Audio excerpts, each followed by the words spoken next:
Hello everybody, welcome to another quick video. Now, doing something a little bit different today. We're actually in the North Yorkshire Moors, would you believe? But we parked up last night. We're actually in the middle of a forest plantation and some lovely sort of scenes around the woodland, but it's a little bit sort of awkward to sort of get in there. It's not really sort of managed to actually get into the woodland and get shots, etc. But all around it we've had loads of insects. So I'm going to do a little bit of sort of close-up work and get some macros going. Now, I'm not using the macro lens today, I'm using the 12 to 40. Which means we should get macro-esque results. We'll see what sort of things we can find. Come and have a look.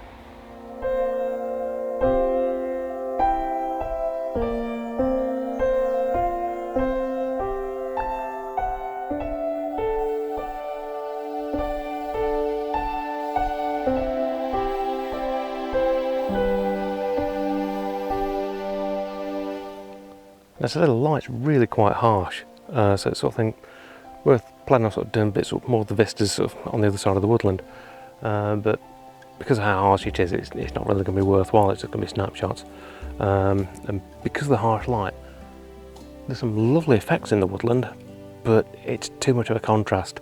It's too hard to actually sort of get the detail out of it.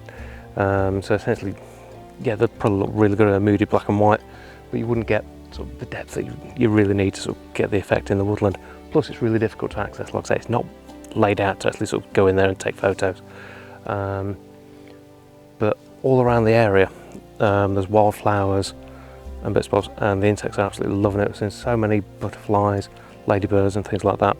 So we're going to sort of keep on sort of looking on that side of things. Like I say, it's probably going to be a very quick video, just somewhere we parked up last night and took a quick wander and sort of, well, we'll have a look, see what we can find. But yeah, we'll do a few more shots and take a bit of a wander down the stretch here. Hopefully, I'll be able to get a couple of bits into the woodland as well for you.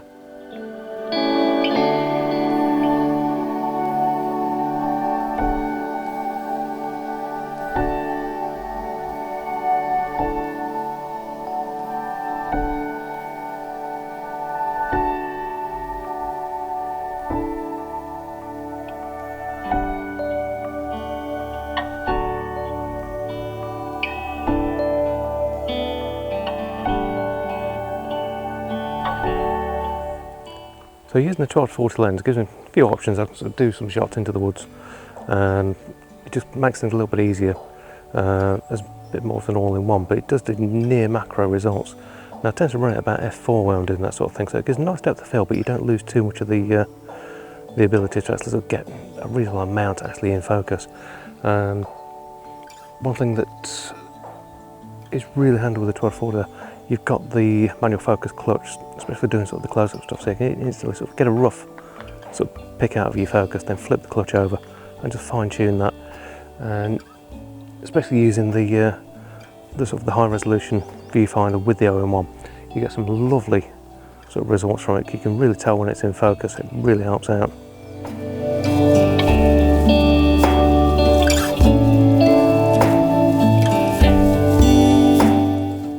Also, one thing to keep in mind when you try to do some sort of macro style shots, especially if you're not using an actual macro lens, is see if you can actually get some distance between the subject that you're doing and the background.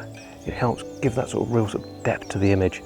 If you get a little bit of light from the background as well, it can really help get a little sort of bokeh, or however you pronounce it. It can really sort of emphasise the subject. Just taking a shot here, one of the sort of little sort of red bugs that are around, with some background on there, so I'll pop that up now. Let me know what you think.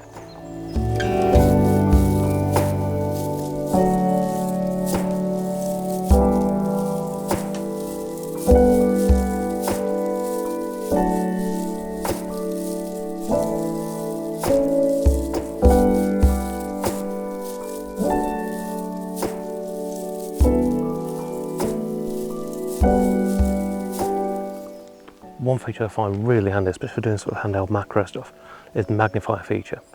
I've actually assigned it to one of the buttons, so switch that on and I can actually adjust the magnification, anything from like sort of 2 times up to 10 times magnification, and it's sort of giving me a zoom in. Really good for getting really tight focus. There's a couple of little sort of things to remember with it though. It accentuates your camera shake. Obviously you're getting tighter in, so what on a wide frame wouldn't actually look too much, when it's tightened down, you do sort of get quite a bit of shake, so you do have to be a little bit mindful of that. But it helps out so much for getting some really tight focus. It could also be useful in landscape as well. If you've got a specific area you want to get pin sharp, get the zoomed in, you can move that area around and actually use it to magnify and get your focus absolutely bang on.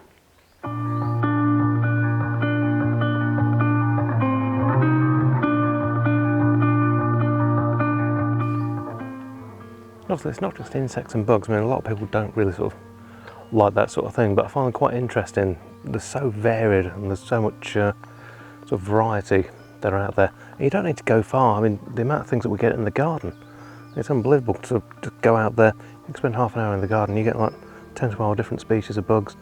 And because obviously we did the rewilding, you know, sort of it's perfect conditions for them. Now this is very similar sort of stuff. Obviously there's a bit more sort of wild around here. But the ability to get all the different species of flies, stuff like that, there's almost like an endless supply of shots essentially. So if you've got a day like today where, yeah, it's too harsh really for doing too much. I mean, you can see on the video how bright the light is, but that sort of thing is perfect, especially a little bit of tree canopy, to get tight in and get some interest in the smaller world, as it were. Okay, you don't actually need a macro lens. I mean, I'm using the 12 to 40 here. Trace is actually using the 14 to 150 at the minute. So it's doing sort of a bit of a tele-macro sort of thing. And it just works brilliantly. You don't need mad fancy lenses to do it. Certainly sort of with what we've got now on the cameras, it's given us some fantastic results. Obviously, I've covered a few videos back about sort of the 300 with the 1.4 teleconverter. Now that's astonishing for doing sort of tele-macro stuff. You can get some great distance, so you're not disturbing any of the insects or the wildlife, and you can get some quite nice sort of macro-esque sort of shots. But yeah, it's a great way of actually getting out there when, you know, conditions aren't fantastic for doing anything really other than the odd snap. And yeah, it gives you, like I say, that sort of thing in the background. It's lovely to be around, and you know, you're sort of enjoying yourself out in the wildlife as well.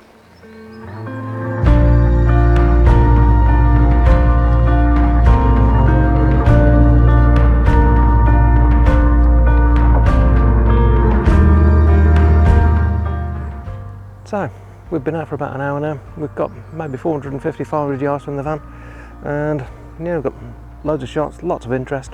It's the perfect sort of thing to do when, like I said, weather conditions, they're not great. You know, midsummer, harsh light, practically no cloud cover, and like I say, you can use a bit of woodland.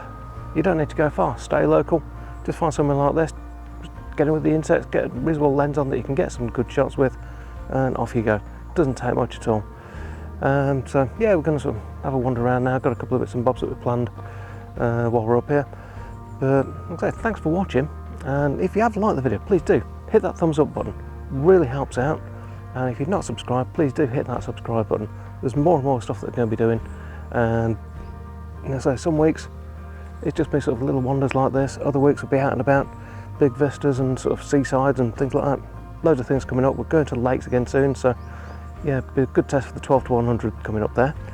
But yeah, been quite nice, and what more can you say? You're out in nature. It's the perfect tonic for the working week really. So definitely well advised to go and try it. But thanks for watching. We'll see you again on the next one.